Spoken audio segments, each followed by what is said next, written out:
Over 100 years of serving this country. Barbados like a power company. From Christchurch to St. Lucie. Barbados like a power company. You can count on us. Hello there, welcome to this episode of Energy Talks. I'm Cassandra Crawford, and today our conversation with a focus on poles continues. But this time, I'm adding a little bit more so you understand about the lines running from our poles, and you'll hear about everything else you could possibly find on those poles. So when you look at one of our poles, sometimes it may seem like there's a lot going on. You find multiple things on our pole. So let's start from the top. On the top of our poles, you will see bigger, thicker wires, which we refer to as our HT wires. So these can either be our transmission or distribution wires. And in terms of voltage, we measure them in kilovolts. For transmission, you will have 24 kV, while for distribution, you have, in most instances, 11 kV, but in a very few areas, you can have a 24 kV distribution line. Apart from that, then, we come a little lower down on the pole and we have some smaller wires, which we call LT. These are our lower voltage. These are not kilovolts. These are actual volts. So you can have 115 to 30 volts. And these are the ones that carry the power directly to your homes. Following that, you can find a street light, which everyone knows. And then you can find different infrastructure such as switches, transformers, capacitors. Now, when people see poles, they think Light and Power owns the poles and everything is ours, but that is not the case. We have arrangements with third parties who rent a space on our poles for their telecommunication networks. So how can you tell the difference? If you look for our street light, anything below the street light is a telecommunications cable. Some of the challenges that we experience here with these telecom cables are lower cables on the pole. The Ministry of Transport and Works specifies a minimum height of 16 feet at the lowest point crossing the road to accommodate some of the larger vehicles we may have in Barbados.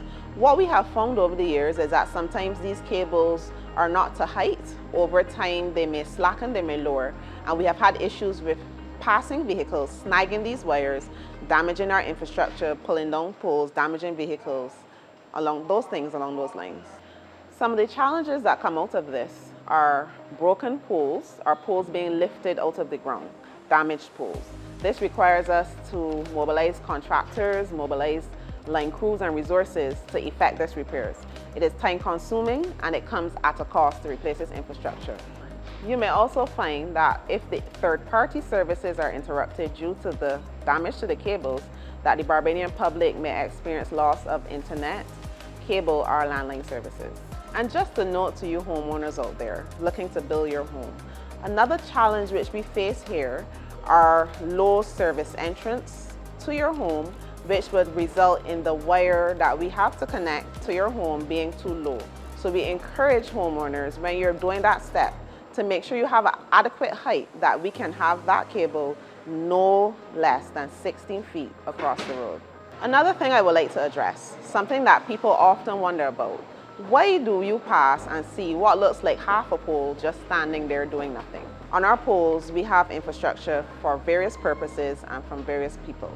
So when we need to change over a pole, it involves usually the use of a contractor to plant the new pole and Light and Power resources to change over our wires. We have third-party wires on our poles, which are not our responsibility. So oftentimes, we would do our changeover. We would take the pole to the level of the third party. There is a process where we notify them, and then we have to wait for them to come and change over their attachment before we can remove the old pole altogether. Well, that's it for this edition of Energy Talks, which I hope you found very helpful and informative. One thing is for certain, the next time you look at a pole, you're looking from a whole new perspective. Remember, you can contact us at 626-4300, our customer service department. And of course, if you have any emergencies, you can reach out at 626-9000. And we're online on our social media platforms at BLPC Online. See you next time. Stay safe.